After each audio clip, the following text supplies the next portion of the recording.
A'udzu billahi minasyaitonir rajim. Bismillahirrahmanirrahim.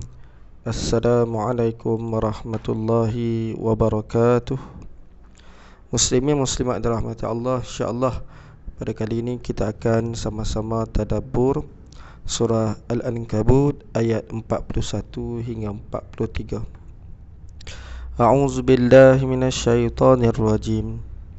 مثل الذين اتخذوا من دون الله أولياء كمثل العنكبوت اتخذت بيتا وإن أوهن البيوت لبيت العنكبوت لو كانوا يعلمون إن الله يعلم ما يدعون من دونه من شيء وهو العزيز الحكيم وتلك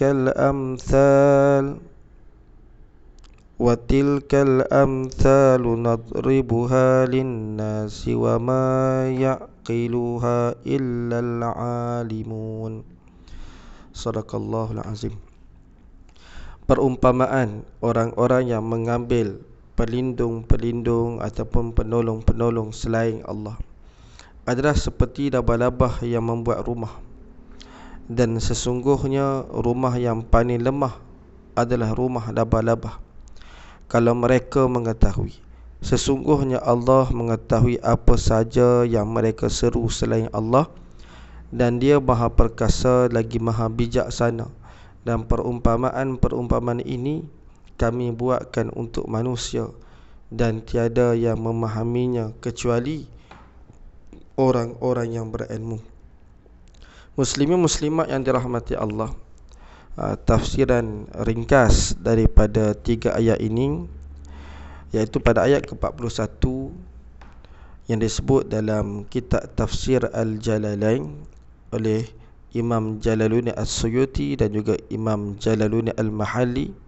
Mereka menyatakan perumpamaan orang-orang yang mengambil pelindung, yakni penolong selain Allah, iaitu berhala-berhala yang mereka harapkan dapat memberi manfaat kepada diri mereka, adalah seperti labah-labah yang membuat rumah untuk tempat tinggalnya. Dan sesungguhnya rumah yang paling lemah, yang paling rapuh ialah rumah labah-labah, kerana tidak dapat melindungi diri dari panas matahari dan dari dinginnya udara. Demikian pula berhala-berhala itu, mereka tidak dapat memberi manfaat apapun kepada para penyembahnya. Kalau mereka mengetahui hal tersebut, tentu mereka tidak akan menyembahnya. Manakala pada ayat selanjutnya, innallaha ya'lamu ma yad'una min dunihi min syai'in wa huwal azizul hakim, sesungguhnya Allah mengetahui apa yang mereka seru, yakni apa yang mereka sembah selain daripada Allah, yakni selain daripadanya, iaitu apa saja, berhala ke apa sajalah selain daripada Allah. Dan Allah lah yang Maha Perkasa di dalam kerajaannya, lagi Maha Bijaksana dalam perbuatannya. Manakala pada ayat ke-43, wa tilkal amsalu nadribuha linnas wa ma yaqiluha illa al-alimun, dan perumpamaan-perumpamaan ini yang ada dalam Al-Quran kami buatkan, kami jadikan untuk manusia, dan tiada yang memahaminya, yakni yang mengerti akan perumpamaan ini kecuali orang-orang yang berilmu, yakni orang-orang yang berfikir, maksudnya menggunakan akal untuk berfikir.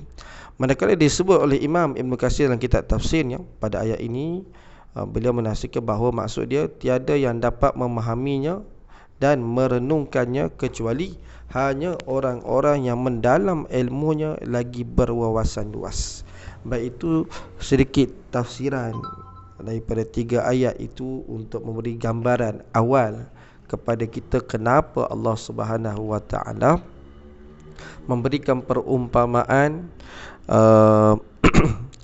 labah-labah membuat rumah kepada orang-orang kafir yang telah mensyirikkan Allah Subhanahu wa taala. Insya-Allah sedikit tadabbur untuk ayat ini. Ayat ini termasuk ayat-ayat perumpamaan yang disampaikan oleh Allah Taala di dalam Al-Quran, supaya manusia dapat berfikir atas apa yang telah mereka lakukan. Sebagai contoh, ayat ini menjelaskan tentang perbezaan antara hak dan batil.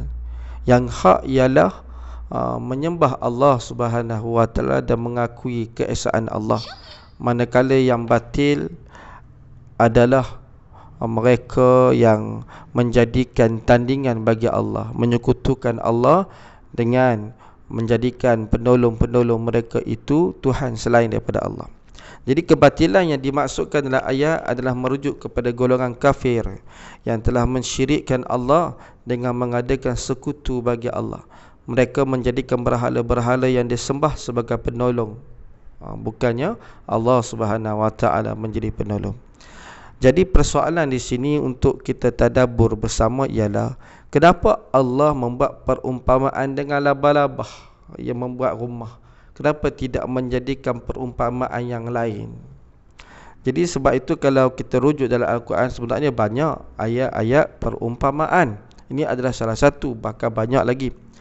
Sebagai contoh dalam surah Al-Baqarah ayat 26, Allah Ta'ala berfirman, Innallaha la yastahyi an yadriba mathala ma ba'udatan fama fawqaha fa amma alladhina amanu faya'lamuna annahu al-haqqu min rabbihim wa amma alladhina kafaru fayaquluna madza arada Allahu bihadza mathala yudillu bihi katsiran wa yahdi bihi katsiran wa ma yudillu bihi illa al-fasiqin. Yang bermaksud sesungguhnya Allah tidak segan membuat perumpamaan berupa nyamuk atau yang lebih rendah dari itu. Adapun orang-orang yang beriman, maka mereka yakin bahawa perumpamaan itu benar dari Tuhan mereka. Tetapi mereka yang kafir mengatakan, apakah maksud Allah menjadikan ini untuk perumpamaan? Dengan perumpamaan itu banyak orang yang disesatkan Allah, dan dengan perumpamaan itu pula banyak orang yang diberinya petunjuk, dan tidak ada yang disesatkan Allah kecuali orang-orang yang fasik. Ingat ya, fasik ni maksudnya orang yang tetap melakukan dosa meskipun dia tahu itu adalah perkara dosa. Itu namanya orang fasik. Orang kafir memang dia dah kafir dah, tapi ni di kalangan orang Muslim yang mengaku beriman ini, yang mereka itu tetap melakukan perkara-perkara mungkar dalam keadaan mereka tahu. Jadi Allah telah membuat perumpamaan labah-labah bagi orang kafir yang mensyirikkan Allah, yang menjadikan berhala sebagai penolong mereka. Cuba perhatikan apa yang kita boleh belajar daripada labah-labah, kan? Labah-labah tu sendiri, kan, kita pastinya pernah bertemu dengan binatang nama labah-labah ni. Cukup pantang kalau kat rumah ada sarang labah-labah, kan. Kadang-kadang sampai tak menantangan, tak cukup masa nak buang sarang labah-labah sampai tahap tu. Jadi apa yang kita boleh belajar ialah, pertama sekali, kalau kita tengok secara luaran, sudut pandang kita, seperti mana kita maklum bahawa sarang labah-labah bukanlah satu kawasan atau satu tempat yang sesuai untuk dibuat tempat berlindung, seperti yang disebut dalam ayat ini bahawa sarang labah-labah itu adalah sarang yang rapuh, yang tak dapat melindungi daripada terik mentari dan juga daripada angin yang kencang.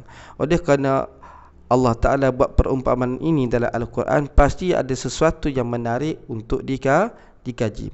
Sebab itu umat Islam wajib menuntut ilmu. Sebagaimana hadis Nabi SAW, Nabi kata, talabul ilm faridatun ala kulli muslim. Menuntut ilmu itu adalah wajib bagi setiap individu Muslim. Hadis riwayat Ibnu Majah. Disebabkan itu, bila mana kita mengkaji, buat kajian, kan, selepas penemuan dan pemahaman yang lebih dalam berkenaan bagaimana labah-labah membina sarangnya, yang mana kekuatan yang sarang tersebut, kan, kalau kita tengok dia ibarat macam benang tu, kan, sutera. Labah-labah jika diberi sama ketebalan, ia antara struktur terkuat yang wujud, maka wujud pertanyaan ke atas ayat ni. Maksudnya bila para pengkaji, kan, mereka buat kajian terhadap labah-labah dan juga dia punya sarang tersebut, dia mendapati sebenarnya cecair yang keluar daripada labah-labah ni dia ada 3 jenis sebenarnya. Saya tak sempat nak masukkan dalam nota ni. di antaranya itu adalah cecair-cecair yang akan dibuat oleh labah-labah ini untuk jadikan sarangnya. Kalau kita boleh nanti boleh rujuk dalam kajian-kajian yang berkaitan tentang sarang labah-labah tu, bagaimana labah-labah menciptanya ataupun menjadikan sarang tersebut. Dan di sini terkandungnya 1001 hikmah dari sisi saintifik jika diteliti akan penggunaan perkataan yang sangat spesifik dalam ayat tersebut. Perkara ni dibenarkan dengan bahasa Arab. Kalau tengok pada terjemahan tak nampak. Kalau kita tengok pada ayat ittakhazat, kalimah yang diguna ialah al-ankabut takhazat, iaitu labah-labah itu mengambilnya, maksudnya menjadikan sarang itu. Pada kalimah ittahazat tu, kalimah dalam bentuk past tense, fa'il madhi, ataupun yang lebih tepat sekali, kalau kita boleh bawa keluar kalimah tu, tengok ru'u asal dia daripada kalimah ittakhadha, kan? Kalau dia punya dia tu ittakhadha. Tapi kalau ittakhazat ada ta baris mati di belakang tu, dia merujuk kepada mufrad muannas, iaitu merujuk kepada dia punya kategori dia adalah domir hiya. Yang ni siapa yang ada asas bahasa Arab mungkin dia boleh nampak lah. Jadi nak sebut bahawa ada perbezaannya. Maksudnya begini, kalau pada ayat itu menggunakan ittakhadha, maksudnya yang buat sarang itu adalah labah-labah lelaki pula, labah-labah jantan. Tapi kalau menggunakan kalimah ittakhadhat, itu menggambarkan bahawa yang buat sarang itu adalah labah-labah betina. Jadi ia memberi gambaran bahawa yang mendirikan itu adalah labah-labah betina. Diketahui dalam kajian labah-labah yang membuat sarangnya merupakan labah-labah betina. Maksudnya orang buat kajian ni, dia menjumpai perkara ini setelah beribu tahun, 1000 tahun, maksudnya dah lama Quran itu disebutkan, barulah temui akan keajaiban ni. Jadi saya ada masukkan pautan ni, boleh tekan terus kan, iaitu boleh baca kat situ di antara info-info berkaitan tentang labah-labah ni. Mudah-mudahan dapat manfaat kat situ. Baik, kemudian dari sudut penggunaan kata al-bait, bait yang berada selepas daripada ayat tadi itu, kalau ikutkan bait ni maksudnya merujuk pada rumah. Kalau kita buka kamus pun carilah kalimah baitun, maksud dia rumah, kan? Walaupun kita alih ke dalam bahasa Melayu, kita akan terjemah dalam bentuk terjemahannya ialah sarang. Kita tak akan sebut rumah, kan? Jadi ia memberi satu persoalan akan pemilihan perkataan tersebut. Mengapa tidak diletakkan kalimah Arab yang sememangnya membawa maksud sarang, jaring ataupun benang? Penggunaan bait sebenarnya membawa erti kepada makna keluarga, sebab rumah ni adalah satu tempat, satu kawasan yang didiami oleh beberapa orang, yakni institusi keluarga. Maka sesungguhnya melalui kaedah saintifik, selain diketahui yang pembina rumah labah-labah itu adalah labah-labah betina, namun cara bagaimana labah-labah itu berkembang biak juga dikawal oleh labah-labah betina. Ini semua kajian saintifik. Maksudnya ayat ni, bila ayat perumpamaan, sememangnya kita kena mengkaji. Bagaimana setelah buat pengkajian, selepas sebuah sarang labah-labah disiapkan, labah-labah betina akan menerima kunjungan labah-labah jantan. Apa tujuannya? Untuk kelangsungan spesies. Berlakulah perhubungan antara labah-labah itu. Jadi labah-labah betina bertindak sebagai yang paling dominan dalam struktur labah-labah. Maksudnya labah-labah betina itu akan menerima kunjungan labah-labah jantan ni. Bila-bila dah berlaku proses sekian-sekian, kebanyakan labah-labah jantan akan dibunuh dan dijadikan sebagai makanan. Dan wujud juga di antara spesies-spesies labah-labah yang selepas telurnya menetas, si anak memakan ibunya. Ini dia punya, ada satu benda yang agak menarik, kita boleh bayangkan bagaimana keadaan ciri-ciri kisah tentang labah-labah dan sarang dia ni kan, kita boleh bayang kenapa Allah buat perumpamaan ini kepada orang-orang yang mensyirikkan Allah Subhanahu Wa Taala. Maka di sini jika kita ambil ibrah kan, apa yang pengajaran yang boleh ambil, keunikan kejadian Allah yang Allah menjadikan perkara ini yang diberikan gelaran labah-labah ni, dapatlah kita hayati akan perumpamaan yang Allah berikan bagi mereka yang menyekutukannya. Sesungguhnya mereka yang mengharapkan perlindungan selain Allah, nescaya mereka akan binasa disebabkan oleh apa yang mereka syirikkan, dan sesungguhnya benda yang mereka syirikkan itu juga turut akan binasa. Contoh bahasa mudahnya labah-labah tadi. Labah-labah betina itu dia buat sarang kan. Apa tujuan dia buat sarang tersebut? Sudah tentu untuk tempat pelindungan dia kan. Tapi bagaimana kita melihat ada orang di kalangan orang kafir ni menjadikan bahala-bahala itu sebagai penolong-penolong kepada mereka, tidak menjadikan Allah sebagai itu Tuhan. Jadi begitulah perumpamaan yang Allah beri. Tengok apa yang jadi, mereka yang menjadikan penolong itu kan, bila mana mereka dengan bahasanya ialah bagaimana mereka menikmati ataupun dapat bersama-sama dalam sarang tersebut, akhirnya mereka dibinasakan. Jadi orang-orang kafir juga, mereka ini akan dibinasakan sama sekali dengan pelindung-pelindung mereka. Maksudnya tidak ada yang mampu untuk membantu mereka.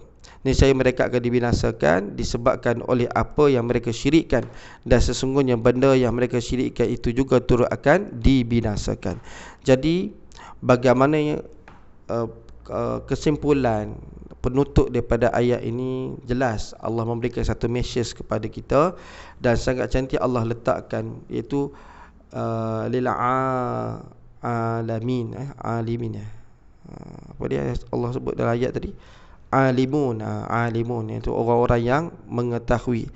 Jadi pada ayat ini jelaslah terdapat satu mesej tersembunyi bahawa terdapat perkara yang lebih mendalam. Bukan hanya kita tahu kisah ni berkaitan tentang sarang laba-laba, tidak. Allah suruh ambil pengajaran daripada bagaimana Allah buat perumpamaan laba-laba membuat sarang ini kan. Jadi sebab itu sama-sama kita perhatikan dalam surah Al-Baqarah ayat 269, Allah Ta'ala berfirman, yu'til hikmata man yasha wa man yu'til hikmata faqad utiya khairan katsira wa ma yadhakkaru illa ulul albab. Allah memberikan hikmah, kebijaksanaan, ilmu yang berguna kepada sesiapa yang dia kehendak menurut aturan yang ditentukannya, dan sesiapa yang diberikan hikmah itu maka sesungguhnya ia telah diberikan kebaikan yang banyak, dan tiadalah yang dapat mengambil pengajaran dan peringatan melainkan orang-orang yang menggunakan akal fikirannya. Jadi mudah-mudahan dengan sedikit perkongsian ini memberikan kebaikan kepada kita, dan juga supaya kita berhati-hati, dan kita doa sama-sama pada Allah Ta'ala agar kita tergolong dalam golongan orang-orang yang diberikan ilmu, diberikan ilmu yang mendalam tentang agama. Allahumma faqihna fid din wa alimna ta'wil. Wallahu alam bissawab.